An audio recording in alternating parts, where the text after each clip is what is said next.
Make that 4 consecutive losses for the Seattle Mariners. Our thoughts on George Kirby's season debut and more offensive struggles for the M's coming up. Colby, hit it.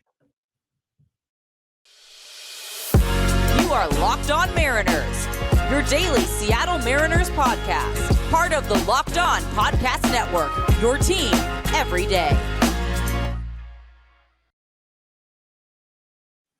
It is Tuesday, April 4th, 2023. This is Tiny Gonzalez and Colby Patno to the Locked On Mariners podcast, brought to you by Game Time. Download the Game Time app, create an account, and use promo code Locked On MLB for $20 off your first purchase. Last minute tickets, lowest price, guaranteed. Thank you so much for making us your first listen. Subscribe, like, and turn on alerts if you're watching on YouTube, or subscribe and leave a 5-star review on your preferred podcast platform if you like what you hear. And if you want to hear from us even more, please consider signing up for our Patreon by scanning the QR code right above my head. The link, as well as our social accounts, is also in the description below. Mariners lose their series opener with the Angels by a score of 7-3 last night. We're going to go over George Kirby's lackluster season debut, Seattle's ongoing offensive struggles, and finally get you set for tonight and tomorrow's matchups with Anaheim. We also have some minor league assignments to go over. The Mariners announced their minor league rosters earlier this morning, so we'll go over some of the notable inclusions on those lists. But first, Colby, let's start with George Kirby, the man that I picked as my Cy Young winner for 2023. Not a great start for him, and his first appearance of 2023 only goes 4 1/3 innings, gives up 9 hits, 4 earned runs, including a 2-run bomb to Shohei Ohtani. That was pretty much the dagger in this one for the Angels. So what went wrong here, Colby? Because I look at the numbers. I mean, 9 hard hit balls, that's not great, but he posted a 38% called strike plus whiff rate. He didn't walk, really. He only had 1 walk. The numbers themselves don't look that bad, but this certainly was not a great start for George Kirby. So what happened? Yeah, I would say that there was a pretty clear lack of a really solid off-speed pitch for most of the night. The fastball definitely ate at the top of the zone. We saw a lot of swings and misses on 95, 96 at the letters or higher. But essentially, the Angels had a really good plan of attack. They were going to be aggressive with Kirby, knowing he was going to throw a ton of strikes, and he just didn't really have an off-speed pitch that they had to honor outside of the zone. So, it's just one of those things where Kirby was pretty sharp, but the Angels had a better plan, and now we have to see how Kirby kind of how he changes things up. You remember the one of the blow up starts he had last year was against Baltimore, and they did something very similar. They were very aggressive with him, and he was able to rebound off of that start and make some adjustments and fix it. So long term, nothing really to worry about. I thought he was okay last night, all things considered, but you can't let Jake Lamb and Luis Rengifo beat you consistently and expect to shut down Trout and Ohtani, to make up for it. So just one of those games where it's first time out. The fastball certainly looked really good, I thought.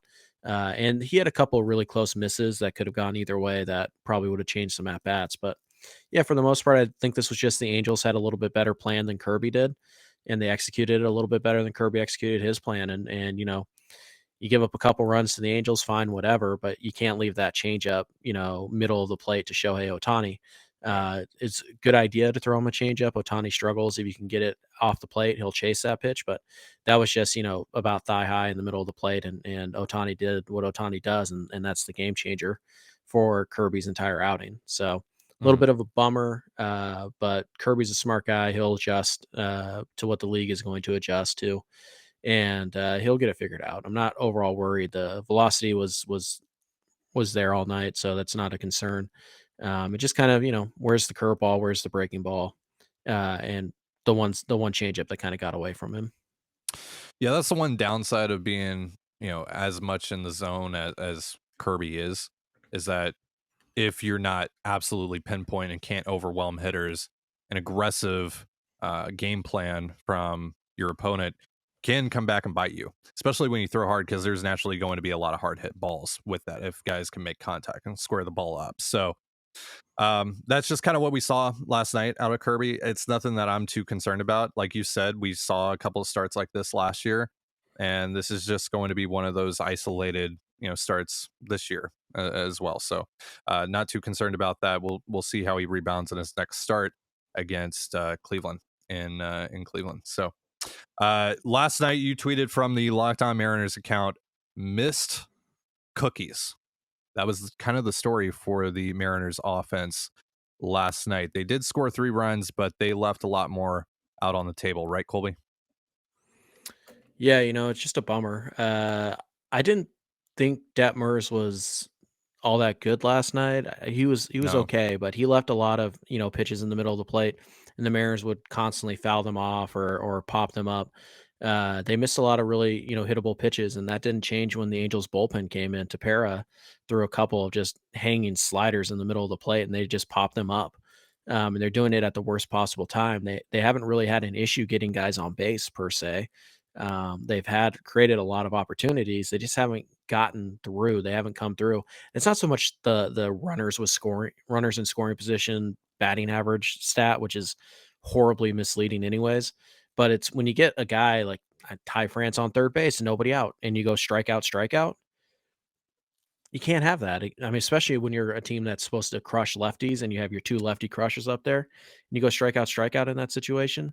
You can't have that. You have to find a way to put the ball in play. And if you hit a 100-mile-an-hour line drive and it just goes right to somebody, so be it. But you can't strike out in that situation. Not back to back. You have to put the ball in play, and we've seen that throughout the early part of this game or this season. Is the Mariners have no trouble getting guys on second, getting guys on third with early in the inning, but they can't get them around. They can't score runs, and when you're struggling like the Mariners are right now to hit the long ball in particular, sometimes you really have to take advantage of these opportunities to get a run here, a run there, a run here while you wait for the 2-3 run home run to pop up. So, Mhm. yeah, it's unfortunate because the opportunity was certainly there. The Angels pitching, I didn't think was anything special last night. It was very mediocre, and the Mariners bats just frankly out mediocred the Angels. So it's a bummer because you had an opportunity to beat Detmers. Detmers is a pretty good pitcher. And you could have stole game 1 from the series and been in really good shape to win it. Uh, Now, you have Suarez tonight. We'll see what happens there. And then you got Otani going on Wednesday, and that's going to be a tough game to win. So we'll see. Feels like they really could use a victory tonight, but if they keep on missing these, gimme pitches and don't even hit them hard, like fine, sometimes you're going to miss the hanging slider Yeah. in the middle of the plate. Sometimes you're going to hit it really hard and it's just going to be a line shot right to the left fielder. They weren't doing that last night. They were swinging through it, they were popping it up, and they were fouling it back. And And they were just every at also bat seemed like there was 2 or 3 opportunities to do damage with those pitches, and they just didn't. and I don't have the numbers right in front of me, but the amount of called strike threes that I've seen this team take right down the pipe over the last Mhm. 4 games, it's been striking to me. So there's a lack of aggressiveness there as well towards the end of some of these at bats that I'm hoping to see change here within the next couple of days. I'm talking fastballs. I'm not talking about good curveballs that just land in the zone after it looks like they're going to go 5 feet outside of the zone. Like not like that. I'm talking about 94, 93 mile per hour fastballs. They're just right down the middle of the plate that they're doing nothing with. So that needs to change as well. Lastly, Matt Festa came in yesterday, threw in a couple of innings, gave up 3 earned runs.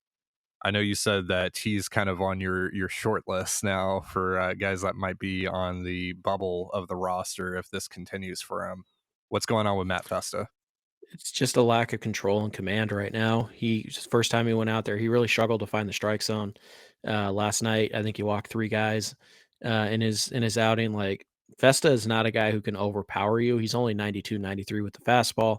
The breaking stuff is pretty good. I mean, the slider's pretty good in general, but so far it hasn't been. And Festa's not the type of guy that you just like, oh well, he'll figure it out. We'll get it going.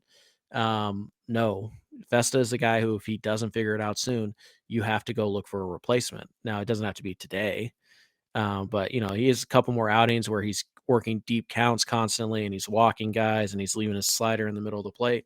It might be time to go get a Justin Topa. It might be time to go get a Saucedo. It might be time to go get somebody who at least gives you a shot, because right now Festa is, you know,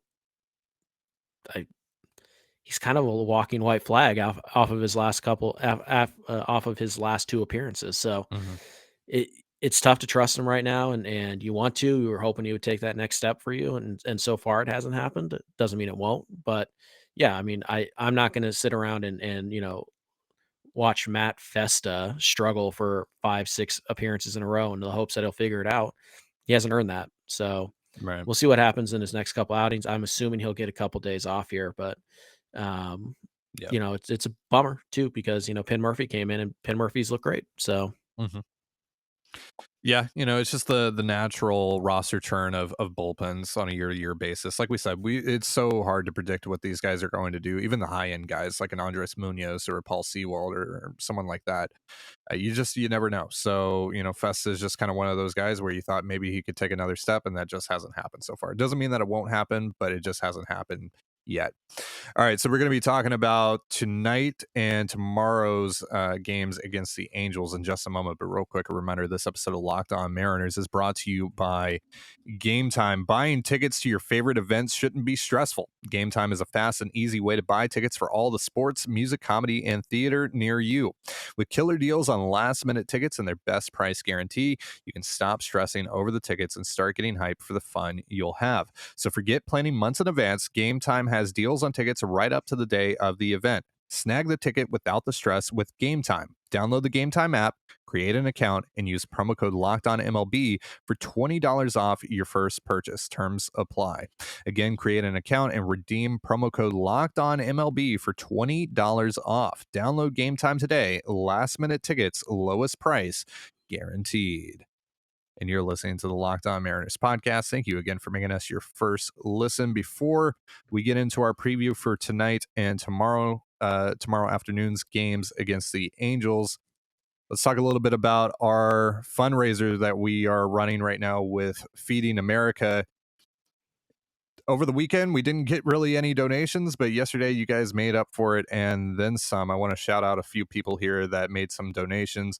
Walther came through with $20. Monica came through with $15. Chad came through with $51. Curran came through with $25. We have an undisclosed donation from Todd. And then Dylan Moore Enjoyer came through with $200. Look at that. So, Colby, we're almost at 4K. That's right, 4K. Now, tell the folks what we could end up what I could end up doing if we get to $10,000.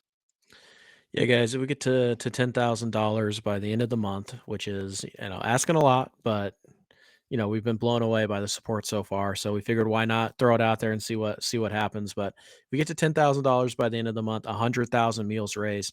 Ty over there is going to get a tattoo.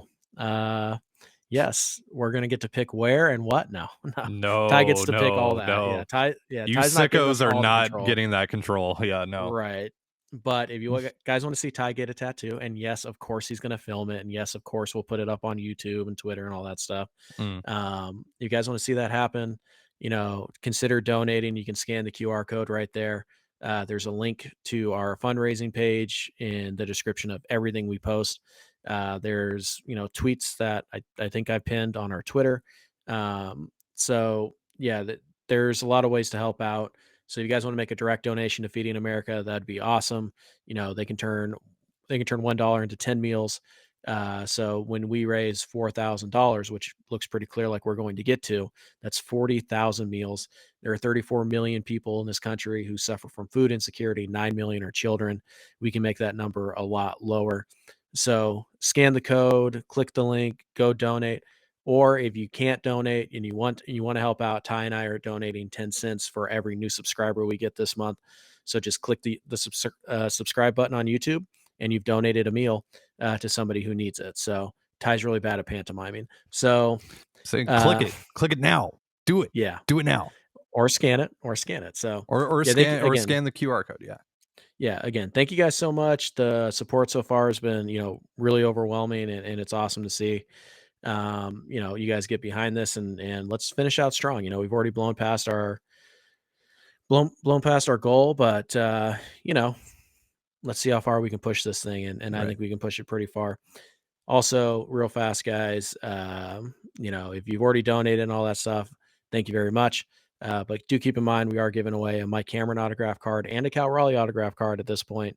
And all you have to do to enter those giveaways is just make sure you're subscribed to this channel and leave a comment on any of the videos we post this month. And you have a shot to win one of those cards. And by the way, I've heard rumor that somebody might be acquiring a Bryce Miller autograph card, and that might be available here pretty soon. So we'll see. We'll see how that goes. But again, scan the QR code, click the link, just help out any way you can. It would be very much appreciated. I think that certain someone should just give me the Bryce Miller autograph card. I think the certain someone should drop $6,000 in donation so that he has to get a tattoo, and then I'll give him the Bryce Miller card. Appealing. It's an appealing option. I'll think about it. I'll get back to you. Okay. All right. So tonight, we have Jose Suarez against Luis Castillo, who was fantastic on opening day.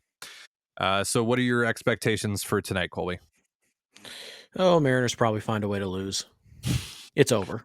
Yeah, it's over. It's over. It's over. Yep. Let's totally ignore the fact that the Phillies are 0-4 with a negative 25 run differential. Let's ignore the fact that the Blue Jays are 1-3. Let's ignore the fact that the Astros are also 2-3 right now. Yeah, no. I mean, they're fine, but the Mariners, it's over. It's not like the Astros lost at home to Detroit or something like that. Okay. Yeah. Oh well. Well. Okay. Well, it's not like San Diego needed to walk off the A's in extra innings. That was Cleveland. Cleveland played the A's. Whatever. Either way. Any way you want to slice it.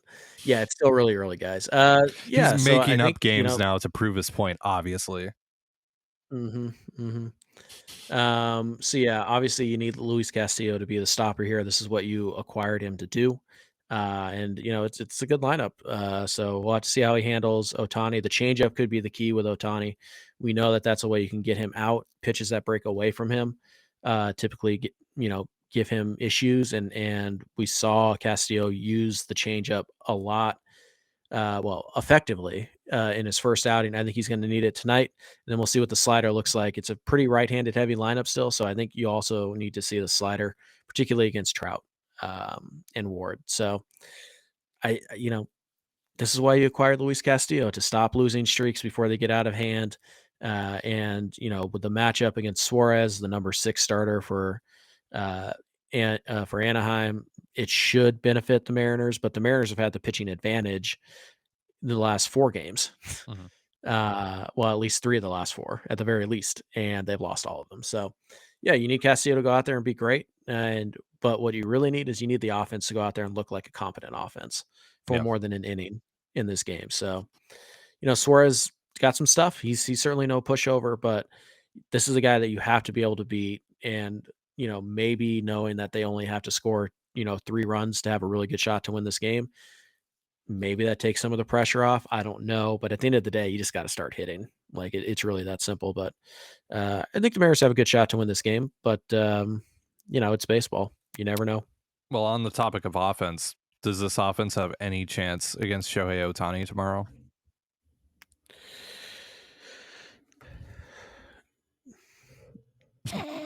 Yes. I've left him speechless, folks. Yes. And I'm going to tell you why. Okay. Tommy La Stella, 3 for 4, 2 doubles, home run. So. Okay. There you go. They win 1-0. Tommy La Stella solo shot. Yeah. The Tommy La Stella revenge game, by the way. Former Angel. Yeah, sure. Last time he was good, he was an Angel. So there you go. Yeah, that might be why this game's pretty important. Like as important as any game in April can be, which is not very. But yeah, if you don't win tonight, you're staring, 6-game losing streak dead in the face. And at which point, if you think the panic is bad now, oh boy. Let me just remind folks, we talk about like I've seen a lot on Twitter about like other teams that have started out poorly that have gone on to win the World Series and all that. That's great and all, but let me remind you on the flip side of that, the 2019 Mariners started out 13-2. How did that go for them? So I think they won. That works both ways. Hot starts, cold starts, they both tend to balance one another out. I think they won 54 games after that 13-2 start. So, hey man, every team's going to win 54. Every team's going to lose 54. It's what you do in the other 54 that matter. So, just avoid disaster. Don't care, and take your day off and be grateful for it. The Mariners are one of the only teams that hasn't had a day off yet. Not that I think that matters a lot, but it would help the bullpen a little bit. And then you go to Chicago or you go to Cleveland and then you go to Chicago. You can kind of start to turn the ship around. But yeah, tonight feels pretty important because it's hard to imagine this offense, putting up multiple runs off of Shohei Ohtani. Yeah. But we'll see. You never know. Again, baseball. Weird things happen in baseball. It's true. Like Jake Lamb coming back to haunt you and Mike Zunino coming back to Well, haunt I you. mean, Jesse some of Winker us is knew how definitely good going. Jake Lamb was. Obviously, Just saying. Yeah, I thought it was Just saying. particularly funny that the two driving forces of offense in the game last night, at least for the first half of the game, were Jake Lamb and Eugenio Suarez. Bit on the nose, they're baseball gods. Yeah. This totally means that Jesse Winker's going like 10 for 12 against the Mariners in a couple weeks when the Brewers come to Seattle. That's just what's going to happen. We'll see, but he'll never be as good as Jake Lamb. So, Yeah. All right. Well, we got minor league rosters to talk about as Colby does whatever the hell he is doing. But first, a reminder: stunting on these haters. if that's what you want to call it. Today's episode of Locked On Mariners is brought to you by Ultimate Baseball GM. Ever dreamed of becoming an MLB GM and managing your professional baseball franchise? Well, your dream can come true, and this game is definitely for you. I'm talking about you, Colby. Manage every strategic aspect of your team, play through the season, and lead your team. Yes, you. And lead your team to glory. You're responsible for hiring the right coaches and staff, managing team finances, scouting and drafting players, managing difficult personalities, navigating your franchise through free agency, and all the ups and downs of a season. All this in a challenging and realistic game world. Ultimate Baseball GM is completely free and playable offline or play on the go as you want and when you want. It's basically the Jerry DePoto simulator. So instead of saying chills, DePoto did it again. You can now say chills. I did it again. Download it now, and Locked On Mariners listeners get a 100% free boost to their franchise when using the promo code Locked On in the game store. So make sure to check it out. To download the game, just visit probaseballgm.com, scan the code, or look it up on the app stores. That's probaseballgm.com. Ultimate Baseball GM. Start your dynasty today. And you're listening to the Locked On Mariners podcast. Thank you again for making us your first listen. We've got minor league rosters. Now, we know that the Rainiers have already been up and rolling for the last few days here, but we have low A rosters here for the Modesto Nuts. We have high A rosters for the Everett Aqua Sox. We have double A roster for the Arkansas Travelers. And we have. Do we have triple A too? Oh my God. Oh my Who God. would have guessed? Yeah. Who could have guessed? So let's go over some of these notables here. Anyone stand out to you on the Modesto roster, Colby? Yeah. Only a couple guys. This is not a very fun looking roster. Cole Young is obviously the big one. He's number 3, number 4, number 5, number 6 prospect, depending on who you ask. Also Gabriel Gonzalez is out there. And so those are two, top 7, 8 prospects. I can't remember where we had them. I think we both had them top 6. So yeah, a couple of really interesting guys there. Tatum Levins is kind of an interesting catcher. He's a guy that probably needs to finish the year at least in Everett to kind of stay on this, deep sleeper type of list. And when you kind of look at the pitching staff, Tyler Guff is kind of interesting. He's kind of a dark horse guy who could pop here. Blake Townsend is an interesting lefty from Australia. Anthony Tomczak was, I think, a 6th round pick a few years ago. So there's a few guys on this team that are going to be interesting to track. But for the most part, not a ton. Josh Hood, Milcar Perez, they're kind of interesting, but they kind of need to have some good years here. So I would say this is probably. I mentioned Guff already. Oh, yeah, you did. Okay, yeah. Okay. Yeah. Good listening skills. You know me. I tune out as soon as you start talking. Sorry, what? But good one.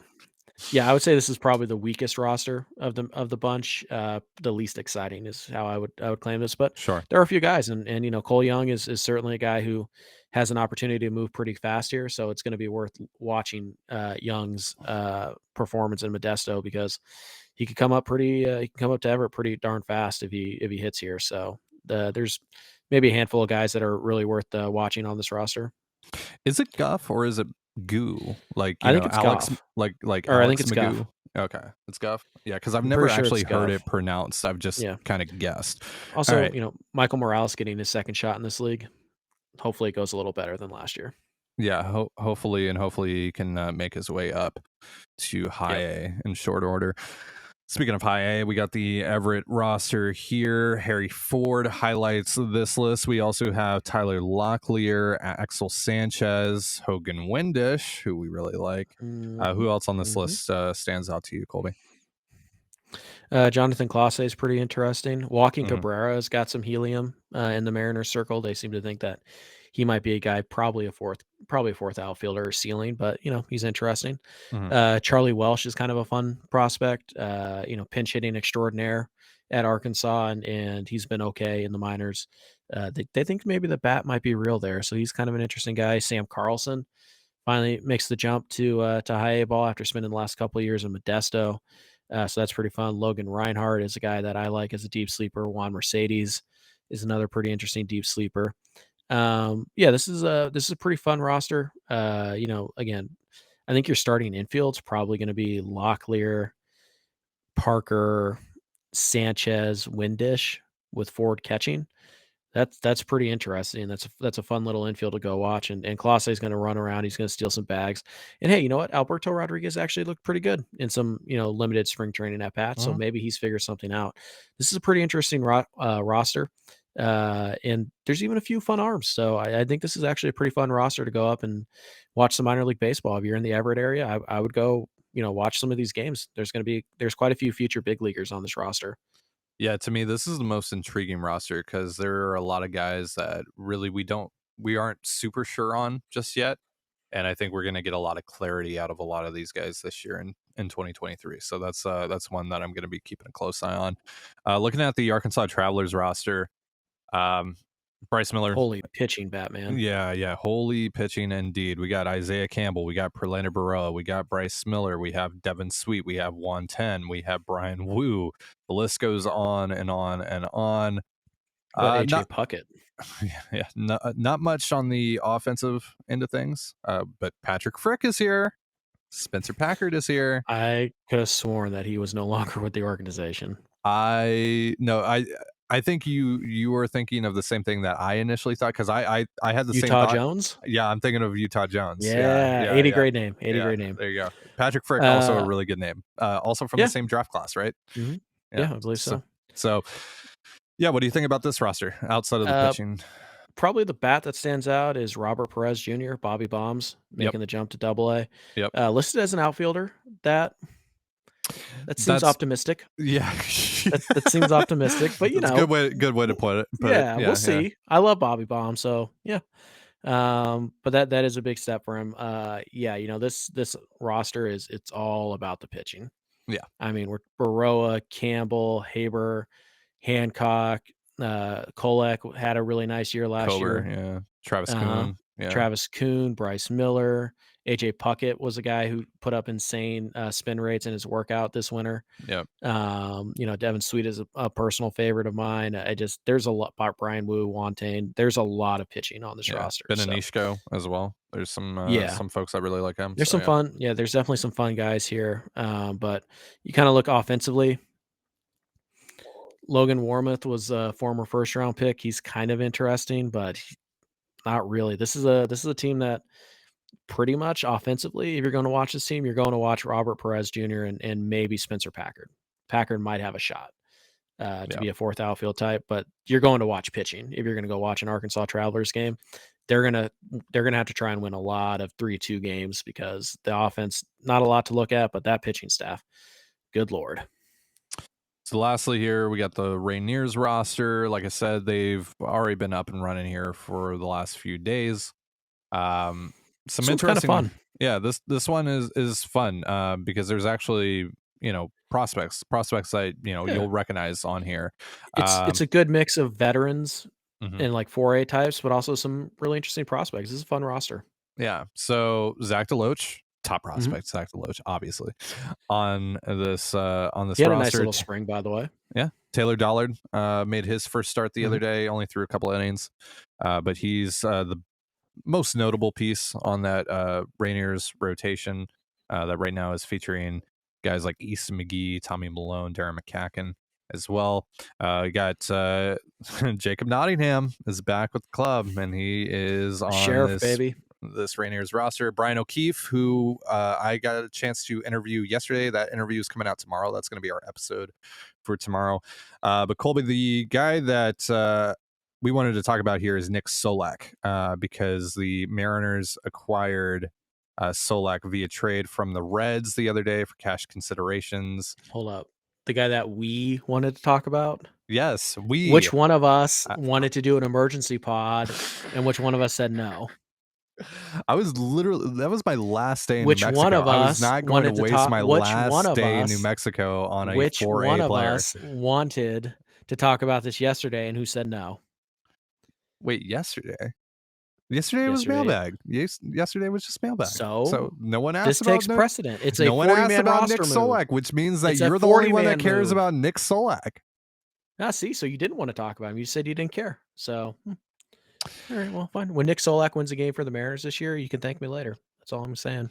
All right, Nick Solak, just do your piece here. Talk about Nick Solak. What He's do you fast. like about? All right, He's got some hit tool. yeah, he's got a little pop. He's got a little versatility. Yeah, I mean, in the sense that he can stand at like 6 different places. So, he should yeah, probably DH though. no. He's fine in a corner outfield spot. He can fake it at second. Yeah. Honestly, I don't know, man. It's weird to me that you love Sam Haggerty when he's basically Nick Solak. Same guy, but oh yeah, no. Lord forbid we talk about Nick Solak. He is. And by the way, you know what? He has a much bigger track record of hitting in the big leagues than Sam Haggerty does. Fact. Nick Solak's better than Tommy La Stella right now. He's better. He's a better bet to hit than Cooper Hummel. Why isn't he at the major league level then, Colby? Because Jerry made a mistake. I don't know what to tell you. Wow. Jerry's not perfect. Wow. He's criticizing Jerry Dipoto But on he this did get this guy podcast. for How free. dare you? He did get this guy for free, so good on Jerry. Nick Solak is interesting though. You know, we've seen him a little bit in Texas. He's definitely got speed. He's 90th percentile in sprint speed and all that stuff. Not a great base stealer, but a pretty good base runner. He does have some pop. He does have some hit tool ability. He goes line to line pretty well. So basically he doesn't strike out all that much at any level, but he doesn't walk a ton either. He's kind of a guy who needs to hit 250 to put up, league average on base. And if that's what he's going to be, then he has to start hitting for a little more power. He either needs to walk a little more, or he needs to hit the ball over the fence a little more to be more of a 26 or, a bench guy basically. Right. But I think it's there. He's an interesting former, fringe top 100 prospect. He's the type of guy that Jerry and his crew love to take shots on. So I think Solak's pretty interesting. And did you notice Cesar Hernandez on that roster? No, I don't know. Not on there. He wasn't on there. That's interesting. The reports say he has signed, but he hasn't been assigned to AAA. So we'll see what happens there. But I mean, they did have Pat. Was it Volica? Volica, yeah. Yeah, like they did have him on there, and he just signed yesterday. So maybe Hernandez isn't happening. I don't know. But yeah, it is interesting. The Mariners have gone out and they've gotten a couple of versatile defenders who can play second base and the outfield. Gee, I don't know. That kind of sounds like Dylan Moore's role, but we'll see. They still say Dylan Moore's doing great, but Dylan Moore also didn't play at all in spring training, so he should they probably still get say he's going to be up in like no. They want him to be up in like 10 days. Yeah, no, he should get an extensive rehab stint. He should. Yeah, but no. In all seriousness, the AAA roster is pretty fun. Moran is Moran's probably a major league quality guy. Solak's a major league quality guy. Even if they are bench guys, they're still, if either of those guys are on your bench right now, you're not like angry about it, right? You're like, okay, whatever. Yeah, no, it's just they're interesting shots for Jerry and Justin to take here. Sure, I and I like they the don't Solak amount to deal. anything. You know, Yep. again, it's just for cash, and that's a guy that I think we had in one of our off-season plans maybe 2 Mhm. years ago. It goes after 2020. Yeah, Might have so been 2019. yeah. So that's someone that we've kind of had our eye on for a little while here. Same with Mostly Cesar. me. Same with Cesar. Yeah. Take all the credit. Don't break your arm patting your back. Ty was just trying to co-op Jake Bowers. Then he was trying to co-op Jake Lamb, and now he's trying to co-op Nick Solak. And No. then the guy that actually was my guy, Oscar Hernandez, is letting me down. Good job. It's Good job, Ty. really letting Good me job. down right now. Honestly, they should DFA Teo and bring up Solak. Right, it's already over. Like, we're done. It's It's over. toast. It's So you might as over. well start rebuilding right now. Yeah, it's Tay over. It's Hooli over. It's yeah. No, that's it's pretty fun. It's a pretty fun AAA roster. Yep. Yeah, it's yeah, I think really all of these rosters are pretty fun, or at least they have some merits. Modesto I is wouldn't strain myself to go to a Modesto Nuts game this year. yeah, the but, Modesto if one you're is there, but Cole Young is on that yeah, roster. Gabby so- Gonzalez. and Like, Gabby there's Gonzalez, some yeah. dudes, but it's pretty much those two. Yeah. All right. Well, that's going to do it for our show. Thank you so much for joining us here on the Locked On Mariners podcast. For Colby Patnode, I'm Trident Gonzalez. Be sure to give us a follow on Twitter at LO_Mariners. You can follow me at Dane Gonzalez, that's CANEGNZLZ, and Colby at CPAT11, that's CPAT11. Follow us on Instagram and TikTok as well at Locked On Mariners. That's one word, Locked On Mariners. You can also find all that stuff in the description of this episode. And thank you again for making us your first listen. Now, for your second listen, check out Locked On Fantasy Baseball.